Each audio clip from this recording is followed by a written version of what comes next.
Hello and welcome to Cheshire Audio. Now, I'm going to be doing another tweakery video. I kind of felt as though this had run its course, but I keep having more ideas about this, so I'm going to sort of revisit the idea a little bit more and perhaps try and get a few more out.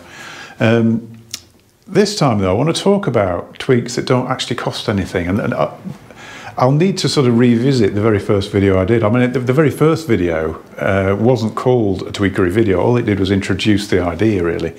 And just to give an example, I sort of talked about a little tweak you can do which doesn't cost anything. And I kind of want to expand on that, really. So I'm going to divide it up into sections and we'll just go through a few little things that you can do. Some of them are just pure maintenance, really. So just things that kind of need addressing as the system ages. But all of which will sort of give you sort of noticeable improvements. So anyway, number one, let's go straight in and move the camera and we'll talk about the first modification, which involves an Allen key. Okay, first tweak. I just used the word modification. That was completely wrong. Adjustment in this case, I think we'd call it.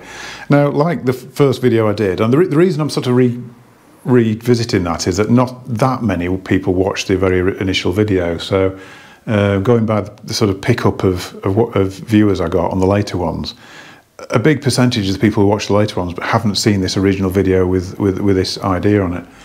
What I'm going to do is, here we've got a pair of Ophidian Mojos on a stand. What tends to happen with speakers after they've been used for a while, I mean these came into the shop, I think I bought these about 4 months ago, ran them in, they've been on and off the system in the shop as background music. They're quite nice in the shop actually, they seem to suit the acoustic quite well, so quite often I'll have these running. So they've had a few hours on them. What you'll notice is with the speaker, when it's run for a while, is the actual drivers start to slacken off a little bit. So what you need to do is go around them, get your Allen key, and just, you can see there's a good, almost like a fifth of a turn there before it sort of feels nice and tight. Oh, you don't want to go mad with this. Just give it a bit of a turn. There you go. Again, about a fifth of a turn, until you start to feel that little bit of resistance of it tightening up. Exactly the same. They all seem to slacken off at a similar sort of amount. And what you'll find is when a speaker's fairly new, that one needs a bit, quite a bit more. You'll probably find perhaps every 3 months, revisit this and just try, and eventually you'll get to the point where they just don't seem to slacken off anymore. Almost as though the driver's found its sort of seated position, I suppose you could say. Yeah, all the same, just about the same on all of them. And you wouldn't actually believe this, but it makes quite a big difference to them. They sound much more together and dynamic after you do this. Look at that one. Blimey. I mean, if you overdo it, you can strip stuff, so don't get silly about it. I mean, all you need is for it to just nip up a little bit like that. So, done, yeah, and generally you go crossways like that. I wasn't really watching when I did it, but you tend to go opposing, nuts like that. That's the best way to do it. So, nice and tight now. So, a few things will happen here. The driver is now much more firmly attached to the cabinet. There's less chance of any leakage of air around here, because any leakage of air that isn't going through the port, or if it's a sealed box, even more so actually, it's affecting the sort of dynamics of the speaker, affecting all sorts of things. And if it's sort of breathing out around the driver there, it's causing all sorts of mischief, really. So, first free tweak, tighten up your drivers. The only slight problem with this as an idea is there are other speakers around. I mean, mostly you can tighten them up, but if I'm trying to find something that's, as an example, acoustic energy, all covered in here, you can't get to anything. Now, unless you, generally I'd say if you can't easily get to the bolts on them, don't try it, really. Don't start taking your speakers apart. I mean, some do actually sort of have things that unclip, but if you look at things like the Neats treble unit, it's under a foam cover there. You'd have to start ripping all the cover off to get to them. You get to the bass unit. I mean, the bass unit is the one that has the biggest changes, really. So they tend to move the most. Treble units, have I got the right Allen key? Oh, blimey, I have, yeah. Treble units generally, oh, actually, just to prove me wrong. Yeah, that's quite slack as well. Oh, wow. Yeah, it's worth Yeah, that's quite surprising actually. The treble units don't usually move that much. That's interesting. I've got to try. I've not actually done these. I'm going to try it on the bass unit as well. Oh wow! I'm going to have to come back to these in a minute because you don't want a video of me tightening up drivers. Yeah, I'll come back to that. Yeah. So yeah, generally treble units, it's not. They don't tend to slacken off as much. It's a bass unit. So yeah. So if the bolts are easily accessible, then yeah, just give them a bit of a nip up. Like turn the Allen key until you start to feel a resistance. Don't go any further than that. Don't start stripping stuff. Revisit it in about another 3 months and again, whatever, until you get to the point where like I say, you'll probably find that after a while they'll stop tightening up. You'll be able to just go around, everything's nice and tight, and at that point usually they stay tight. It's a weird thing. It must be to do with the resonance of the cabinet, but it's quite interesting how much it affects the sound because the thing isn't rigid. So yeah, like I say, you are a little bit stuck. There's a few I've just noticed really around here.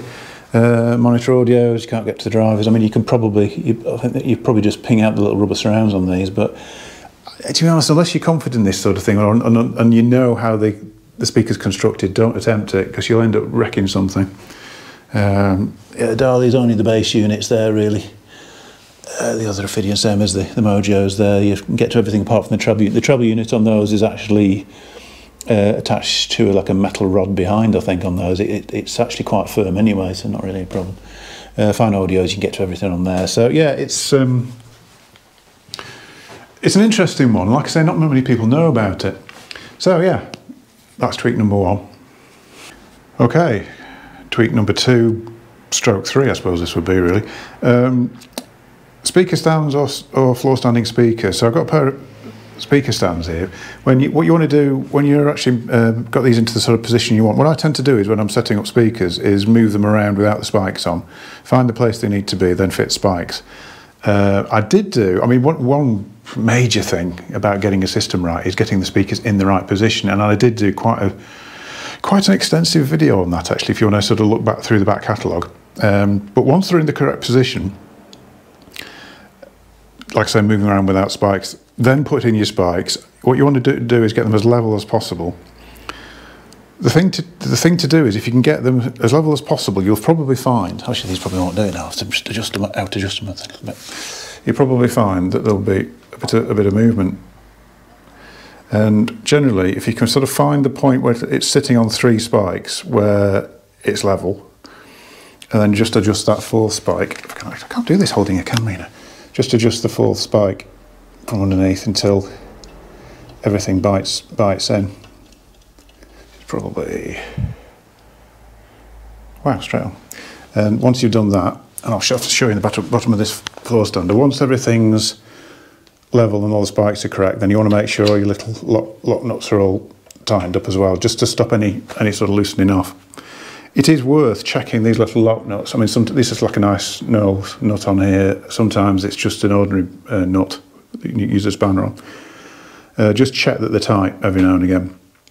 What you don't want to do, again, is that particularly with these, is don't over tighten because generally they're just sitting into like a little, can't remember what you call it, is it a collet?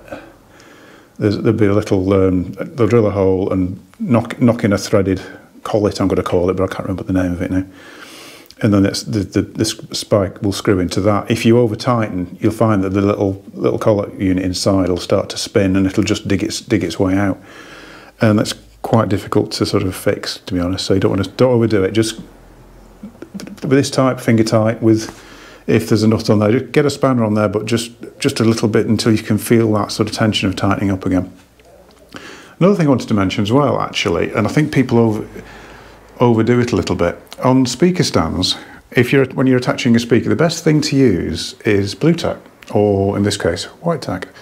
You want to use an absolutely, I don't know if you can see there, minimal amount of it. You just want enough blue tack, white tack, whatever it is, just to stop the speaker moving. You're not trying to attach it for all forever and ever and more. All it needs is enough just to stop it sliding around, really.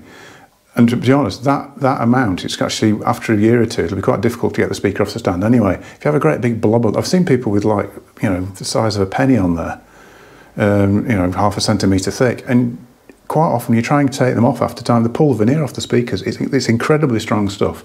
So minimal amount like this, so then it's not that difficult to get the speaker off the stand if you need to, and also it's not actually creating a suspension, because too much blue tack on there and it actually will act as a suspension. I tend not to say use, not use, because some stands will come with like a little stick-on rubber foot. I tend to say not to use that, but to use the blue tack. But it depends. It depends on the circumstances, really. You may not want, you know, may not want blue tack on the bottom of your speakers. But anyway, that's generally the best way of doing it. Minimal amount of blue tack, and it will stay on there really nicely. That's it for tweakery number 2. That's it for that one. Okay, I kind of lost where we're up to now. Is it 3 or 4 we're up to now? Next tweak, mains plugs. Now, there's quite a few things going on here actually. I mean, this is more applicable to the UK, I suppose. If you've got an old style screw top type and not a moulded plug, it's worth going in there. Now, only do this if you're confident that you should be going in, you know, should be unfastening things. If you're not confident with this sort of thing, don't worry about it. Don't go there. Actually, looking at it, it's not the best wide of plugs, this, is it? Just go on and just make sure. I mean, probably make sure everything's safe for a start. That probably needs pulling through a little bit. But anyway, we're not here to do that. Just check everything's tight, which it isn't. Because what you're trying to do, you're making sure we've got really good contacts with the mains plugs. Like that. The other thing to do, and I always struggle to get these out, and again, this is quite UK specific, is you can do this without, probably not the ideal way to get a fuse out. Take the fuse out, and you'll notice they get quite sort of corroded up around the edges, well, sort of oxidised around the ends. What I tend to do is just get a bit of sandpaper. With fuses, you can go quite coarse actually. I think this is about, what is it? It won about 180, I think. And it all seems a bit obsessive, this, but it does really seem to make quite a big difference. You see how much rubbish has come off that.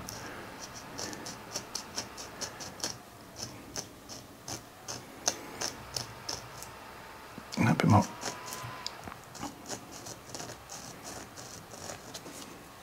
Okay, and I just click that back in. Should be better. Just, you don't want anything that's impeding current, basically. I mean, the whole basis of sort of high-end fuses really is a lot to do with that, really. So cleaning the fuse you've got, and if you don't want to spend 200 quid on a fuse, then that's quite a good alternative. It'll give you a sort of probably only about 5% of what an audiophile fuse would do, but it's something and it hasn't cost you anything. If the plugs are a later type, like your normal moulded plugs, then they usually have a little hidden door underneath somewhere, and I've got completely the wrong screwdriver for this. Should be able to get in there. I'm going to end up stabbing myself here. I might have to go to a different... I'm definitely going to stab... Oh, there you go. Little hidden door underneath. Same thing again, just clean it all up, push it back in again. It's not that easy to clean the terminals at the other end, but if you really want to go for it, then get a bit of sandpaper in there and clean up the other end as well. Generally, just when you're clicking the thing back in again, it kind of cleans its own path, but there's nothing wrong with a bit of obsession in hi-fi. It always pays off in the end. The other thing, which this has been around for a long time, but again, people don't talk about it nowadays, is cleaning the pins. And then again, this will be any country really. Just get a bit of sandpaper on the actual pins of the plug. I can't do this. Just about impossible to see it. I'll just do a little bit of it just to see. Straight away, you start to get noticeable sort of removal of the oxidation and things. So it will be resisting. It will be, limiting current. So yeah, you can spend a bit of time on that. Probably use a slightly finer grade of paper than this, to be honest. This is a little bit vicious, if you ask me. But yeah, you see what sort of thing we're talking about, and that makes quite a noticeable difference, really. I mean, you can buy all these sort of fluids and lotions or whatever you want to call them, and to sort of clean terminals up with. But to be honest, just a bit of sandpaper, really. That's kind of does it. I'm not going to be able to leave that alone now. I'm going to walk away from the obsessiveness. Yeah, so that's mains plugs. Also, I'll just move the camera. Back to the little Ophidian Mojos. The other thing to address is the actual 4mm sockets as well. They're plugs. I mean, make sure they're nice and clean. And similar thing. I wouldn't use a sort of rough grade sandpaper with these. Probably something, I don't know, probably an 800-ish sort of level. So you don't really want to be taking off the plating or anything with it. Just to clean up the surface. Or if you're a bit worried about doing that, sometimes with things like this, just a bit of isopropyl alcohol is all it needs really, just to clean it up. So yeah, so that's all your connections. So everything clean, everything tight. Right, next tweak. Okay, number 4, I think. Cabling. Now, this is a really tricky one, and I must admit I'm guilty. I think like everybody is guilty. This is generally what the back of your hi-fi table would look like. Obviously it isn't, because I've just thrown some cables on the floor, but basically random cables all intermingling with each other, all interfering with each other. Now, in an ideal world, you would have everything separated out. You'd have your mains cables running in a nice straight line away from the speaker cable. Nice good distance away from it, and then all your interconnects running somewhere totally different, and all, you know, nice and straight and whatever. What I tend to see is either you get people with like a big knot of cables down the back of the table, or sometimes you'll have them where they're trying to be neat about it and they've P-clipped everything, tie-wrapped everything together, and it's all running down one of the legs of the table, so you can't see it, which is great. But the problem is, if you have speaker cable running next to power cable, the amount of crossover noise from that is tremendous. I mean, it's not something, in that situation you're not going to hear a hum particularly, it's not anything like that, but it does interfere. It really can sort of cloud the sound quality quite a bit.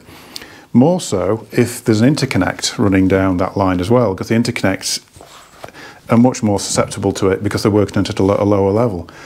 The worst of all is if you've got, say, a record player, and you've got the cable out your record player running down to the amplifier, and next to it there's a power cable. In some circumstances, you actually hear a 50 hertz hum from it, because it's the phono cable is just picking it up, because it works at such low levels. Any sort of noise like that will just be picked up and it'll just be amplified through the system. So ideally, you want to try and keep them as separate as possible. I know in the real world that's really difficult, but just try your best with it. One thing you can do, though, I mean, if the big no-no is having power cables following things. If you do need them to sort of cross each other, if you can sort of cross them at a 90-degree angle, there's a minimal effect from that, because basically the point of contact is here, and that's not too bad. You don't seem to have any sort of real issues in that sort of situation. So routing things around, probably if you've got to route 2 lots of cables together, then interconnects and speaker cables, but keep that power cable out of it. This demonstration isn't going as well as I thought it might, because they're all knotting up and clinging onto each other, but you know what I mean. You get the picture, don't you? So yeah, very important. And this is something that basically when you set your system up at first, and once it's all running and you've got used to it and it's all doing what you want, then just sit down one day and just plan out the cables. I have seen it done, and it was really good actually, where power cables were routed completely separately to everything else, and I think the interconnects were running down one leg of the table, and the speaker cables were actually tied up to the other leg of the table, and the power cables were kind of left loose in the middle but away from everything, and only crossed at 90 degrees at one point. It's really hard to do that. I accept it's really hard to do, but if you can get as close to that as possible in the circumstances you're in, then all's good. Yeah, okay, so I hope that was been helpful. I might do some more of this if I come up with any other ideas, because basically it's just been off the top of my head this morning. Thought, yeah, let's do it. Let's do the video. As usual, didn't give it as much thought as I should have done, but I think we've covered the sort of main areas where you can really improve things. Like I said, we'll do it. I'll do a part 2 if I think of anything else.